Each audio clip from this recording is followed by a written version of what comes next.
we are in the thick of it. We are in the heart of it. The best time of the year. This is the best time of the year. You know, this is where we get the ball rolling. I was just thinking about this the other day. January through September sucks. January through September sucks. And I will say it. What do y'all think? Are there people out there that love summer? They love spring. They love the flowers blooming and all that? No, I want card hold bonfires, baby. I want s'mores, marshmallows. I want all of it. 10, 9, 8, 7. Welcome to the Brandon Fogal Show. Every moment is an electrifying event. This is not just a podcast, it's a revolution of thought, unfiltered, real and raw. The Brandon Fogal Show, where excellence meets evolution. 2, 1. This is the Brandon Fogal Show.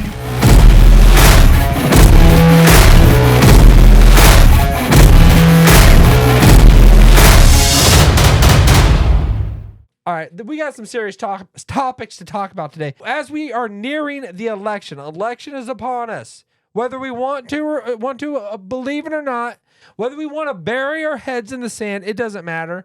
The election's gonna. I hear people out there saying, "I'm just not gonna vote. I'm just not gonna vote." Why would I? There are two terrible candidates, and I don't believe there are two terrible candidates. I believe there's one very good candidate. And I believe the other one is just kind of got put there, you know. And I wouldn't even say the one that I think is a very good candidate is a good candidate. I think he's just a good president. I think he's a person that's going to actually get things done, you know. He's going to get things done. He has a record that we know what he's going to do. We understand what he's going to do. There's no denying it. You might not like the man out there. I personally like the man, and I'm not going to be ashamed or afraid to say it. I like the man. I think he's done amazing things for this country, and I mean, a lot of people out there are going to hate that. A lot of people that listen to that and hear that might, you know, there is that derangement, you know, that happens when people hear that. They don't like that, you know, but I think he's done a wonderful job. You know, I think he's did a wonderful job. There are things that, you know, that you could say he could have done differently, but it is what it is. There's nothing hidden with him. The other candidate, there's just a lot of unknown. One thing I do like about this, that this is a true decision, and it's going to have true lasting ramifications on the direction of this country. It's not going to be boring. One way or the other, it's not going to be boring. Whether you go with him or her, you know, he or him or she or her, or it doesn't matter. It's going to have true ramifications on where we go as a country. It's not going to be boring. You know, we are going to go in two very different directions based on this election. So there are people I hear out there that say, I'm not going to vote. I'm not even going to hold my nose and vote. I just can't vote. I'm just going to sit it out. I'm gonna sit on the sideline. Well, I mean, I don't. After the last election, I really kind of thought, like, does your vote even matter? I mean, if you're gonna go out there and vote, and then people are just gonna have a water main break, and then just upload thousands of votes and everything like that, and then just kind of change, like, I mean, let's not forget, like, of that. You know, that actually happened. You know, those types of things actually happened. You know, and so it's like, I'm just curious of what's actually going to happen this time, you know, but, you know, that's just what it is. All right, let's talk. I wanted to talk about, because of the candidates making their rounds, they've been making their rounds. President Trump, he has been appearing on a lot of podcasts lately, and a lot of very prominent podcasts. And I want to bring this up because, as I said, the person I said, don't look at me, Walter, don't look at me. Joe Rogan, he is my Walter. You know, if you've seen Bruce Almighty, you know, Bruce, he gets thrown out on his butt and he's like, don't look at me, Walter. Joe Rogan is that to me, you know? So I have him on my screen. I'm just like, you know, in my worst moments, don't look at me, you know? But President Trump, and not only President Trump, but Vice President Kamala Harris is set. I mean, I wouldn't say set. There are things percolating that look to this actually happening, as in Kamala Harris going on Joe Rogan's show and President Trump going on Joe Rogan's show. That would not be boring. I mean, if Trump goes on there, that is going to light up the airwaves. That is something people have been waiting. And if you're listening to this right now, if you are on the other side of this, I know you've been waiting. I know you've been waiting, and that your blood would just be pumping if that actually happened. You know, we saw an amazing kind of conversation get together between President Trump and Elon Musk this past summer. I guess, was it in August? I don't know. It seemed like it was back then, like not too long ago. But like that, like just through the roofs, you know, ratings through the roofs, like just astronomical ratings. Can you imagine Trump going and meeting with the king of podcasts, the guy who made it, the guy who like basically created this whole arena, it made it like so popular that people can go on create podcasts. He made it when it was like nothing and made it extremely something. And that's what it is. You know, he is the pioneer. He's the pioneer. You could say Adam Carolla, who I madly respect as well. He kind of fits into that, but I would say him and Joe Rogan more so. But like they are the pioneers of this landscape this new era of news and that just has replaced talk radio, has replaced people just being a face on the screen. And this is just a new form that they have just trailblazed. And so I will not ever just forget about like what Joe Rogan has done, is doing, and will do. You know, he is the man. He is the man. And I mean, there's not many people that are going to disagree with that. There's not many, but there are some. So it is what it is. And just so you know, I am drinking luscious Rockstar fruit punch, baby. The best in the business. That'll get you fueled up. But it'll also make you burp. Oh, man. That was a good one. Baby. That was a good one. Okay. Let it all hang out. Don't be somebody that's just boring and just sitting back and just like doesn't voice their opinions. Be someone that's real, true to yourself, and like get out there and just like, you know, fight for what you believe in. You know, because if you're just sitting back and just letting the world hit you in the face and you're not having a voice to it, you know, shame on you, shame on me when I do that. And I do that a lot. So it's like a lot of shame, double shame on me, triple shame. President Trump, he went on Andrew Schultz's show. Andrew Schultz is huge, baby. He's a big star. He's a big star out there. He's a big mind out there, big podcaster out there that has a megala influence. And he had President Trump on there. I'd like to see Kamala go on in there, but I don't know if that's going to happen. But he had President Trump on there, and it seemed like he's a comedian. That's his main thing. He's a comedian. A lot of these guys out there, they're comedians, you know, like Joe Rogan himself, he's a comedian. So I do all this to say that with President Trump going on Andrew Schultz's show, it was very, very good. And it seemed like Andrew Schultz, he was pretty like fair and balanced for the most part. He seems like he's just an open mind. He's a comedian. He's making comments, and Trump goes off of his show, and then he has a week to reflect about it. Andrew Schultz, and he comes away and he says, "Man, Trump's got this in the bag."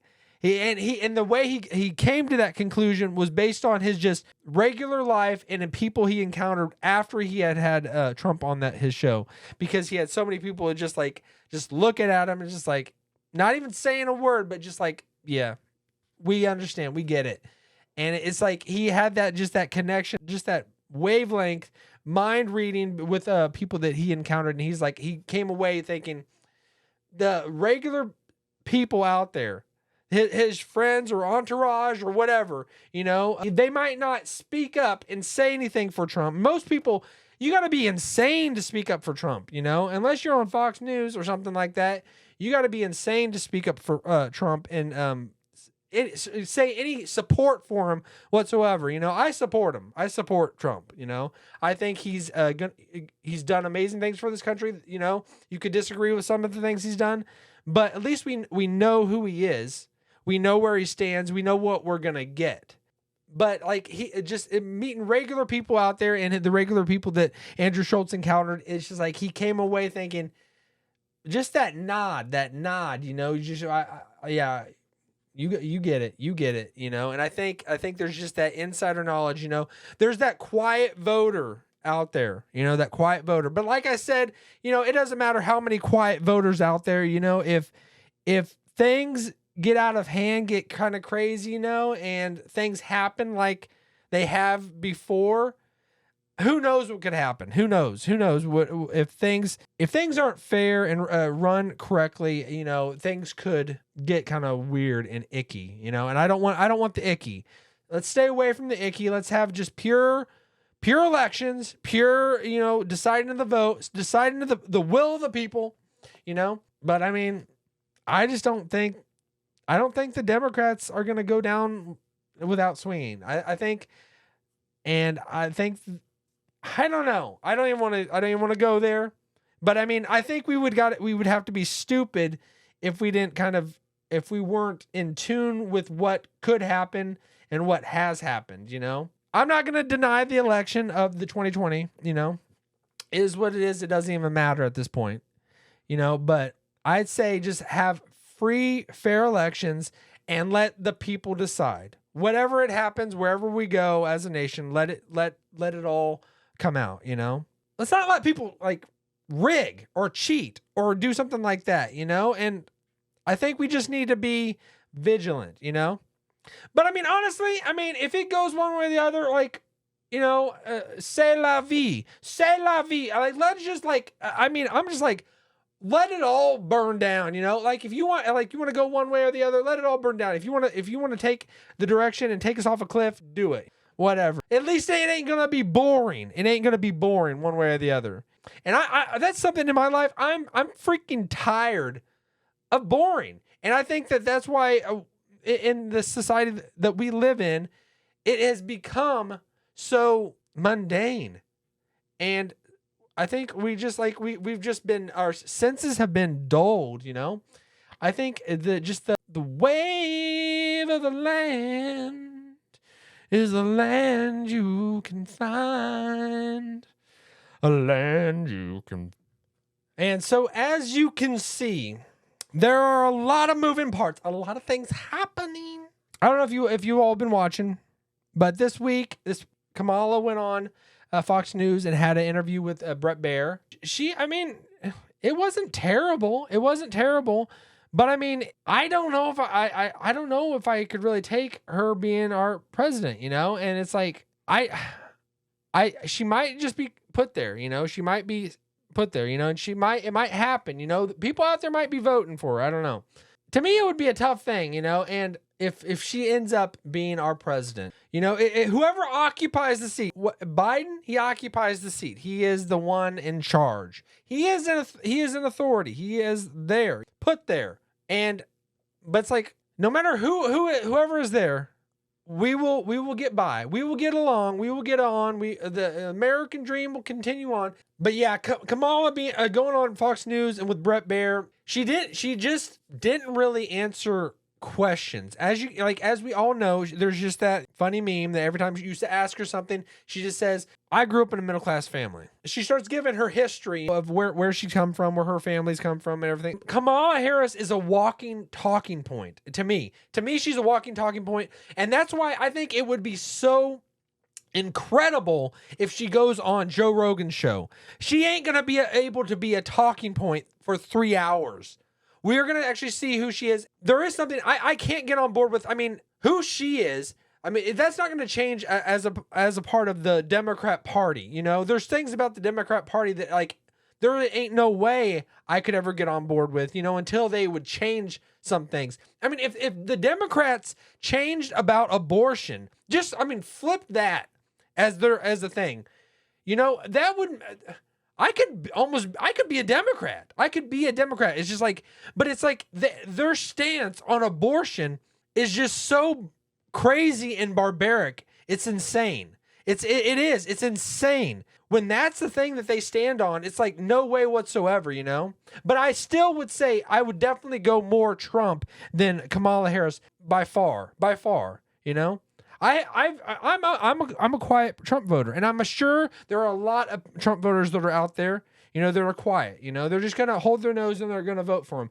But for me, before he even became president, I was intrigued by him for someone that's going to be just open and honest, say what they think, and just and not be boring, you know. I guess that's the sickness in me, you know, of not wanting something boring, you know. I don't like boring, you know, and nobody does. Nobody likes anything boring, you know. And maybe that's just ingrained in me as growing up in a culture where you have TVs, where you have constant entertainment, you have your mind stimulated every second, you know. And I think as Americans, like, we've never seen someone like this, like Trump, you know, to be like so entertaining, a person that is so entertaining. What's the point of like, of living in America and having freedom, you know, if you can't say what you think? And just like, we're not on different sides, you know. People can say what they think, you say what you think, and it's like, we can meet in the middle, you know, we can hash it out, we can talk it through. We don't have to get pissed off at each other. But I mean, I know that happens because politics is so divisive, you know, and it doesn't need to be. Like, I just live in the world of just, I'm not going to be mad at others that believe something different than I believe, you know. I'm going to just say what I think and what I believe, and I'd love to hear what you think, what you believe. And why do you believe that? Why would you believe abortion is okay? Why would you believe that is, you know, something worth fighting for and something to have as your party line, you know? Like, there's so many, like, more people that you could get on your side if that was just thrown out, if that was just tossed out. Why? Like, it doesn't need to be a thing. I know that might piss a lot of people off, but it's what I think, and what you think is what you think. You know, I'm not going to hate you because of what you think. But I mean, that's becomes like the heart of the issue when you, that's what I see, you know, and the two sides, you know. And it's like, Republicans, I think both Republicans and Democrats, politicians overall, are useless. They're useless. And it is just wrestling. It is just like WWE wrestling. It's a show. They're really just playing the bad guy and a good guy and the bad guy and a good guy. It's a show. It's nothing, you know. But Trump got in there and he just completely disrupted everything. He disrupted everything, turned it all upside down, and he just shook it up. He like took what are those, snow globe or whatever, and just shook it up, you know. And it's just like everything kind of just went to pieces. Some people just can't take it. Some people can't take the man. But I think he, I liked him before he became president. I think he did a great job. There are things about after he, I would say, lost. And for me, it wasn't the whole January 6th of that happening to me. And it was almost him not sticking with the people that like kind of just fell through, like, you know, just everything came down upon him, you know, like his supporters and like, but then he was playing 4D chess. He was playing 4D chess because he knew he was going to get back in there, and he is taking care of his supporters, you know. Maybe he's taking that long route, but Trump, he's went on to Andrew Schultz's show. That is a tough thing to say. He's gone on there. He's gone on basically every amazing podcast that is out there, and except mine. He hasn't come on mine. You know, you're welcome, President Trump, you're invited. Definitely you're invited. But he's been on almost all of the big hitters, and he's gearing up, I think, and he said he's going on there. You're going on Joe Rogan show. And the thing, I mean, to me, it's going to light up the airwaves once he goes on Joe Rogan show. But what's also very interesting is Kamala Harris saying she's going to go on Joe Rogan show. And we haven't heard anything from Rogan. Rogan, I at least the last that I've heard, he has not. I've not even spoken up. That's why I'm really interested to see what he has to say on the whole thing of everybody saying these people are going on his show. But both of them would be fire. It would be entertainment to watch Trump, but it would be very informative and eye-opening for me to see Kamala on there. To see who she is, because she's not going to be able to hide back on anything. She could maybe do a 30-minute interview. The thing with Brett Baer was like almost maybe 20 minutes. I don't even know. Not too long. You can't really pin down who somebody really is in that time frame. And I think she's done a lot of just able to be a person that puts on a face for the camera as opposed to seeing who she really is. And I'm really curious to see who she really is. But I mean, you could say that her policy is who she really is, and the things that she was before, because her policies have completely flipped since she was vice president to now running for president. Her policies are completely all over the place and turned upside down and almost reflecting Trump's policies. So I'm very curious to see her going on Rogan's show, because the veil will be lifted. We will see behind the curtain. It will be very eye-opening. So either way, this election has been, this whole cycle has been fire. And what if Trump loses? Things are going to get boring.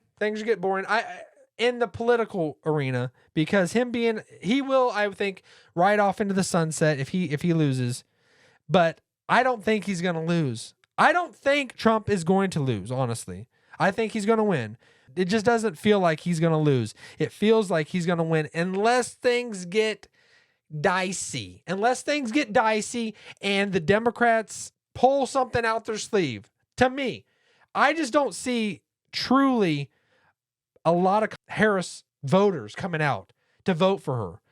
I don't see it. It would just have to be of hating Trump enough to go out and vote for her, because she doesn't really have a record, and the only record she has, if she does, is the whole Biden record, the last 3.5 years. So it's like, and she can't stand on that, so she's like caught between a rock and a hard place, and she's not showing who she really is. And she's almost saying she's not disavowing what she was under Biden's regime. And she was right alongside with all the choices that were made. So it's like, I think a lot of things are going to happen. You know, that October surprise, it has not happened. The October surprise might be Joe Rogan. So I'll leave it at that. I hope you all have a wonderful day. Stay safe out there. Stay safe. I'll see y'all later. Peace.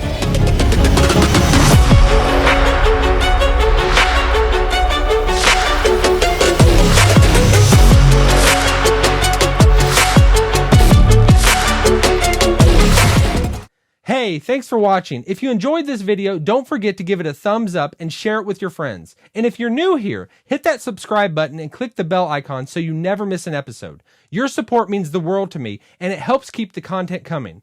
Until next time, stay blessed and keep shining.